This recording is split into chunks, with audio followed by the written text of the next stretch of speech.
सूरज की एक किरण और घर में बिजली। चलिए देखते हैं ये कमाल होता कैसे है। ये किसी जादू से कम नहीं लगता, है ना? पर इसका राज एक खास मटेरियल में छिपा है।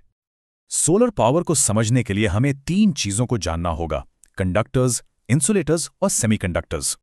कंडक्टर्स में इलेक्ट्रॉन आसानी से बहते हैं, पर इंसुलेटर्स उन्हें रोक देते हैं। वजह है एनर्जी गैप।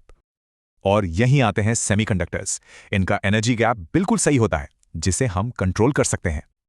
लेकिन एक दिक्कत है, सिर्फ एक शुद्ध सेमीकंडक्टर में करंट बनाने के लिए काफी फ्री इलेक्ट्रॉन्स नहीं होते। तो इसका हल है डोपिंग। इसमें सेमीकंडक्टर में जानबूझकर कुछ अशुद्धियां मिलाई जाती हैं। इससे 2 तरह के सेमीकंडक्टर बनते हैं: एन टाइप, जिसमें एक्स्ट्रा इलेक्ट्रॉन होते हैं, और पी टाइप, जिसमें होल्स होते हैं। अब असली खेल शुरू होता है जब इन दोनों को एक साथ लाया जाता है। इसे कहते हैं पीएन जंक्शन। ये जंक्शन एक इलेक्ट्रिक फील्ड बना देता है। समझिए, इलेक्ट्रॉन्स के लिए एक वन वे स्ट्रीट। जैसे ही धूप पड़ती है, फोटॉन्स इलेक्ट्रॉन्स को आजाद कर देते हैं और यही इलेक्ट्रिक फील्ड उन्हें एक लाइन में दौड़ाता है। पर एक अकेला सोलर सेल सिर्फ आधा वोल्ट बिजली बनाता है। सोचिए, बस आधा वोल्ट। इतने कम वोल्टेज से तो कुछ नहीं होगा। इसीलिए ज्यादा पावर के लिए कई सेल्स को एक साथ जोड़ा जाता है। लगभग 60 से 72 सेल्स को मिलाकर बनता है एक मॉड्यूल, जिसे हम आम भाषा में सोलर पैनल कहते हैं। पर कहानी सिर्फ पैनल पर खत्म नहीं होती। एक पूरे सोलर सिस्टम में और भी बहुत कुछ होता है। पैनल से हमें मिलती है डीसी पावर, पर हमारे घरों में लगती है एसी।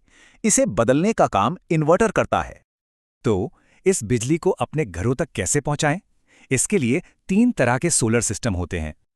चलिए इन तीनों सिस्टम्स को समझते हैं: ऑन ग्रिड, ऑफ ग्रिड और हाइब्रिड। देखते हैं इनमें क्या फर्क है। ऑन ग्रिड सिस्टम सीधा बिजली ग्रिड से जुड़ते हैं। ये सबसे कॉमन है और बिजली का बिल भी कम करते हैं। ऑफ ग्रिड सिस्टम पूरी तरह से आजाद होते हैं। जहां ग्रिड नहीं, वहां ये बैटरी के सहारे चलते हैं। और हाइब्रिड सिस्टम में दोनों की खूबियां हैं। ये ग्रिड से भी जुड़े हैं और बैटरी बैकअप भी देते हैं। खर्च की बात करें तो ऑन ग्रिड सबसे सस्ते पड़ते हैं। ऑफ ग्रिड और हाइब्रिड में बैटरी की वजह से लागत बढ़ जाती है।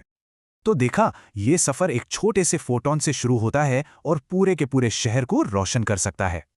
अब जब पैनल की एफिशिएंसी 20% से ज्यादा हो गई है, तो सोचिए भविष्य में क्या क्या मुमकिन होगा।